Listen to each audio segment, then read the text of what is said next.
Welcome to the Feeling Loudly podcast, a show about human emotion and the way we navigate this life of trials and triggers and treasures with the help of astrology and tarot.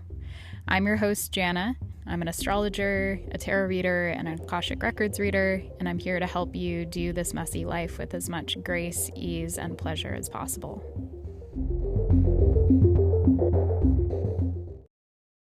Humans, welcome to day 17.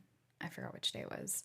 Today is card 16, day 17, the Tower. I'm actually recording this on Mars Day during Mars Hour, and that was not intentional, but Mars is connected to the Tower, so that's pretty cool. And I have my little Time Nomad widget on my home screen that shows me the planetary hour, which I love. Time Nomad is a great Astro app if you are seeking.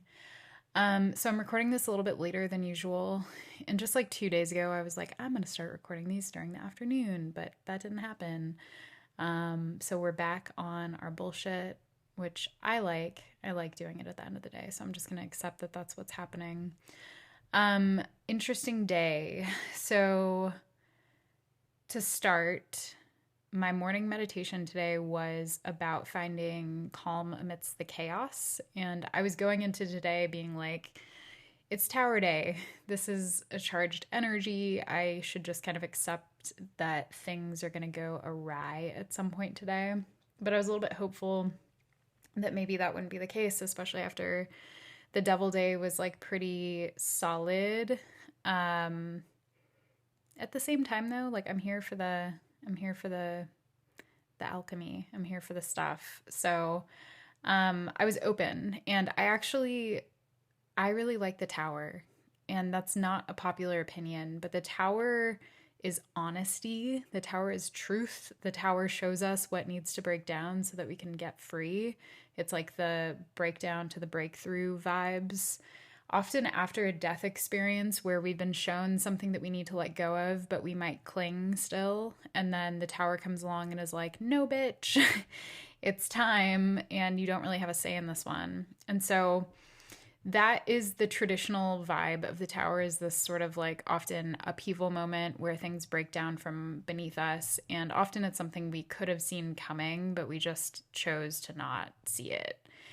And today it was fascinating because, again, like calm amidst the chaos. I had extra caffeine and I had like a baked good this morning. And so my nervous system, I should say, I was just like sugary. I was jittery and sugary from the caffeine and the sugar. And I felt like I was a little bit more on edge, and that felt very Tower-y. The Tower can be quite like an electrifying and activating energy. But before any of that, I sat down for my tarot practice, and I had such an interesting experience. Like I felt tension in my body as I was just like sitting down and preparing to engage. But then without looking at the card, I read the prompt, which was, how am I growing? And I saw myself as tree roots. Like I saw the roots of a tree that were growing deep beneath the earth. And they were kind of resembling like different forms of root systems in mycelium. And then I looked over at my Monstera propagation. I'm propagating a part of my Monstera on my desk, and I was just like really intently staring at the roots that are growing in the water that it's propagating in. And so I was like, roots, like I'm developing a root system. I'm growing a root system. I'm finding stability. And then I looked at the Tower card, and this Tower card from the Portals deck has what looks like lightning, but coming off of that vision of roots, the lightning looks like a root system. And it totally changed my relationship to this card to imagine the lightning that strikes the foundation as being part of the root system. And then I got this, usually the Tower is depicted with lightning striking a tower. And that lightning kind of like causes the destruction. But it's because the foundation was shaky to begin with. It's because the building was shaky to begin with, and not necessarily because of that catalyst, which comes in the form of a bolt of lightning. So the tower is very well known. A lot of people will say I'm going through a tower moment, which means I'm going through this period of life where it feels like everything's out of my control and I have to just kind of accept the destruction of things that were once sacred to me in some way or important to me in some way. And it can be a very difficult experience. Like if you've gone through what you might call a tower moment, you know that it's not easy per se, but it can be beautiful in its own sort of confused magic. And seeing the tower showing up in this way with this imagery, looking at the root system, it immediately drew my eye, or drew my mind, I should say, to an image that keeps coming around lately, which is this path that's near my apartment where the roots of a tree have cracked the sidewalk open.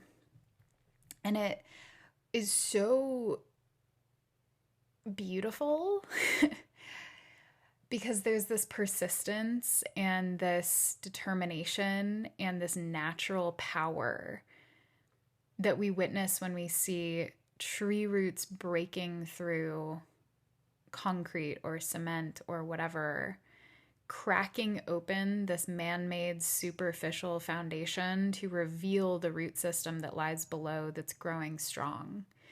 And how strong that is, that it can disrupt this like very hard and sturdy material. And that came through as such a beautiful metaphor for tower energy today, is this fact that often when what we think we're seeing is destruction, and maybe it literally is destruction, often it's superficial destruction. It's a destruction to the top layer of our life, to the visible layer of our life, to the manicured layer of our life that other people see, that we like lay down in order to create more easeful like living, like in the form of a sidewalk. But then nature is determined to break through it. And what's true and what's honest and what's natural is determined to break through it.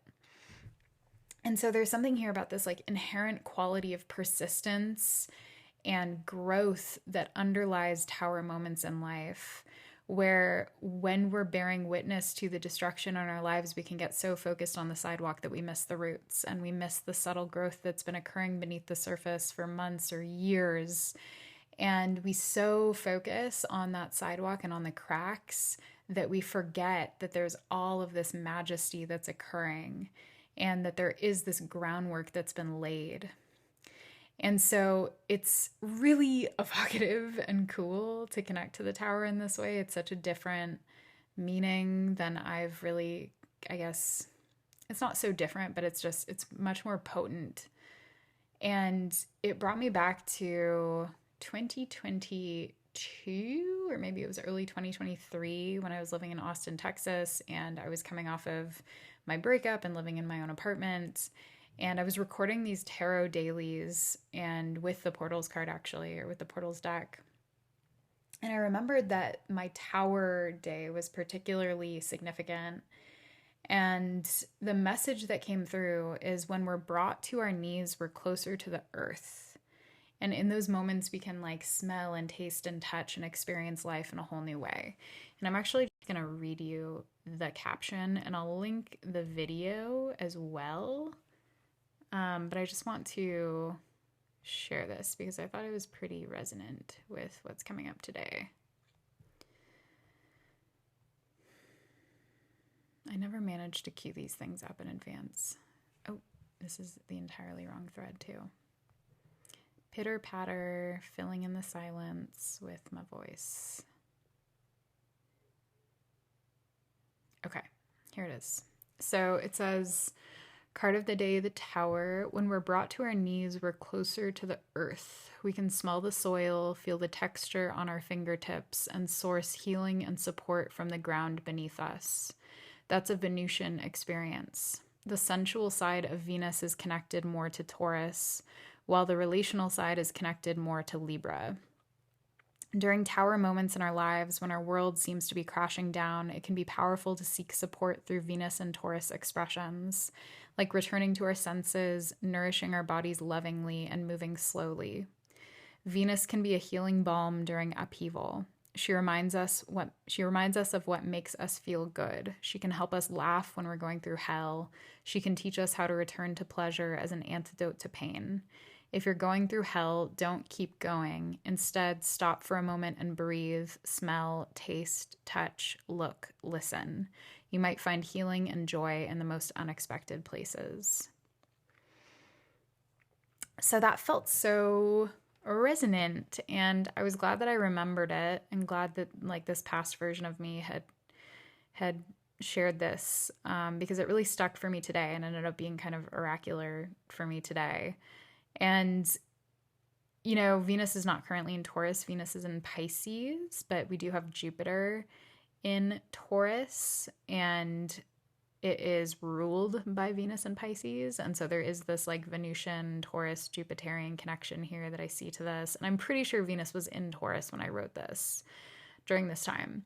But regardless, like, I think that this message around Venus is helpful, especially since the Tower is a Mars card.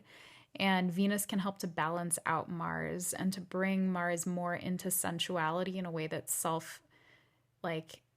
nourishing, as opposed to exertion, which can be a very Martian way to kind of express oneself. And the Venusian approach helps us balance out that intensity of Tower moments, bringing us back into our senses. And the Tower, or I should say Mars, is the ruler of Aries, and that it is Aries season in this moment. Venus is the ruler of Taurus. And so there is this this Aries-Taurus dynamic that's happening, and that I've been seeing a lot in people's content, and it makes sense because of the transits that we're experiencing right now. And we currently have Mars in Pisces, which is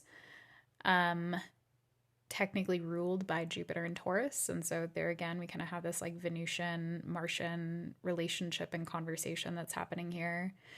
But the sense I'm getting over and over again from today is that, like, how can you make destruction delicious?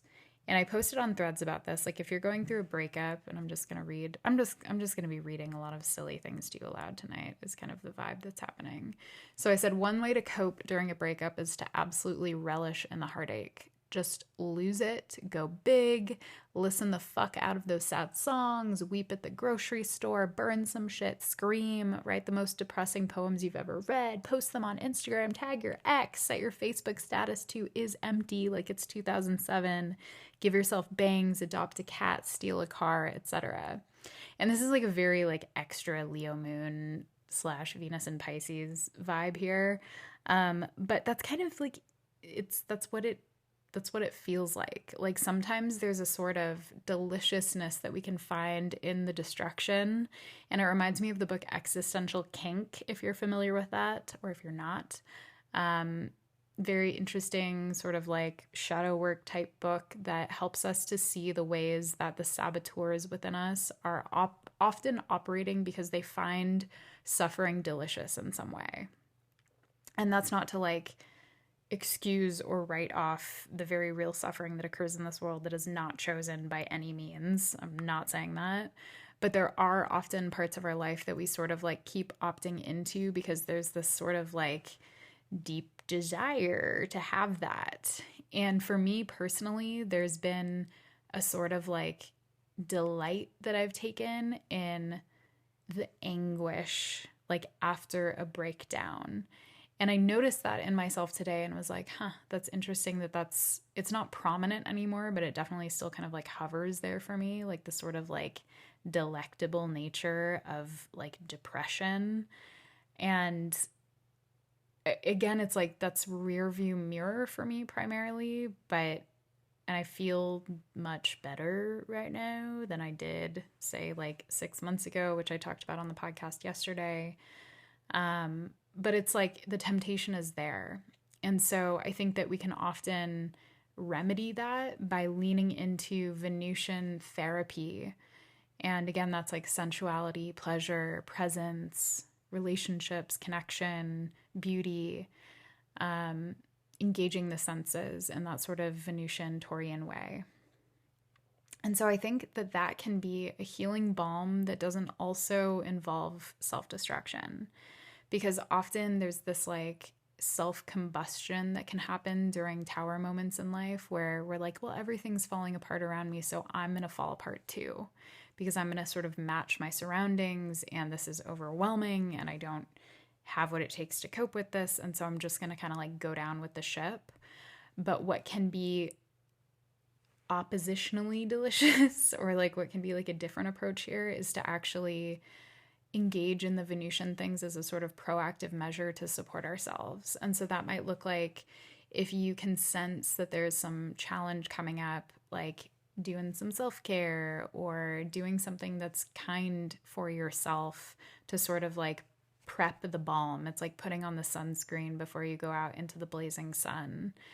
And so if you feel at any point like you're going through some tower-like stuff, if you feel like destruction is sort of like 2 miles ahead on the road, or you just get this feeling that things are unstable, it can be really great to turn to Venus. Turn to Venus. And so that's a tangent, but it felt important to say that for someone out there. The tower feels inevitable often, and it kind of is. It's like building building a home on a shaky foundation and continuing to expand on it and renovate it and focus on making it manicured and like tweaking it to be a vision of what you think you want, but then not tending to the foundation, which is itself unstable. And so if an earthquake comes along, that shit is going to go down. And all of the renovations, all of the money that you've put into that home, all of the updates and changes and beautifying and decorating isn't going to make a difference if the foundation is fucked up, or if the walls and like the, you know, the frames and the bones of the house are not stable, then it's not going to survive. And often in relationships, I think that we do that. We like add more stuff. Like a lot of the time people will like have children when their relationship is suffering, as a way to sort of remedy it and try to strengthen the relationship. Or people will double down on a relationship when it's kind of like doing the death rattle. And I've been there. I have absolutely done that. But it's this thing where like in the back of your head, often there's this awareness and this simultaneous denial where you're aware that something is wrong, but you're also in denial. And the dissonance of that experience of like what you want, and or at least what you think you want versus what's happening, can be really overwhelming. And that's why people often end up staying in relationships for ages that are not right for them, or in jobs for ages that are not right for them, besides just like the practical considerations that it can be hard to leave both. And so anyway, I'm just thinking a lot today about how the tower disrupts what is manicured. The tower disrupts what is false. The tower disrupts our illusions and brings us into reality real quick, just like a lightning bolt, kind of shocks us awake. And that can come through surprising events. That can come through things that feel really rattling, where we're like, oh my God, this came out of left field. But at the same time, I heard the storm warning. I heard something. I felt something, and I knew in some way that this was coming. Our exercise today was to look at our 16th for the tower, our 16th text message. And mine was like an automated text from the DNC, which just annoyed the fuck out of me. And so I went through and I deleted all of my automated texts and got to a different one. But the first one was about like an Affordable Care Act call that's this Saturday.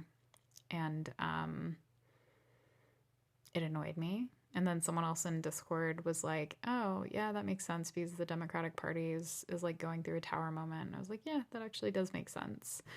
But I deleted those, and then I got to something that I can't actually share publicly because it's still a surprise and it has to do with my family.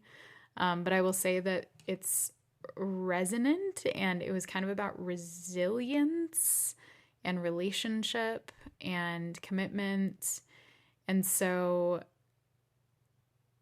yeah, something is kind of clicking in my brain. And again, sorry, this is kind of like a little cliffhanger, but I can't share it publicly. So maybe on a future podcast, I will do a little reveal about what I'm talking about. But my song of the day was Krongen's, and I don't even know if that's the right way to pronounce it, but it's embarrassing that I don't know that by now. Called White Gloves. And I love this song, and I've never listened closely to the lyrics before, but I went and watched the video and listened. And it's about a woman who's super strong and has been through a lot of shit and ends up dying in battle. And the sort of refrain or like repetitive line is, she was a queen. And I was reading through some of the comments, and a lot of people were reflecting on how they went through hard times in life and they are like better for it, and this sort of message around resilience. Like one person said, 2 years ago, I was having a hard time in my life. I was heartbroken and lost, and I was listening to this sweet and soothing song all day long, which made me feel better. Now I listen to it again. I'm 1,600 kilometers from where I was back then, and I feel way better now. Never give up. It may take time, but you can move on. And someone else said, I love this song because it makes me feel that even when you're sad, life is still beautiful. Someone else said, I'm sitting on my balcony watching the street life below. The sun is setting. I'm drinking a beer and smoking a cigarette, just sitting and contemplating life. Most importantly, I'm listening to this. It's so damn perfect. Someone else said, I want this song played at my funeral. The song makes me want to open up to people. And then the one that really kind of got me was someone said, this song reminds me of my mom who died from leukemia. I liken the white gloves to white blood cells, and I remember isotoner driving gloves were always on her Christmas list. She did so much for so many people and really was a fighter in that sense, to conquer her own demons and double her efforts for others. Beautiful song.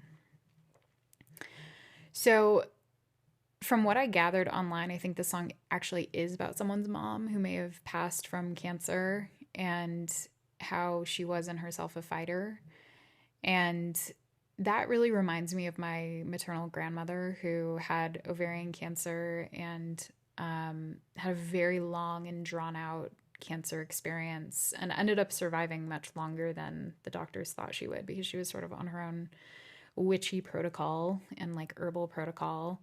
But she was a fighter in a big sense. She had a very wild life, and some of my last memories of her just in her garden in Arizona, living with her dog, Sasha, her husky Sasha, and before that, her chow chow, Kelly.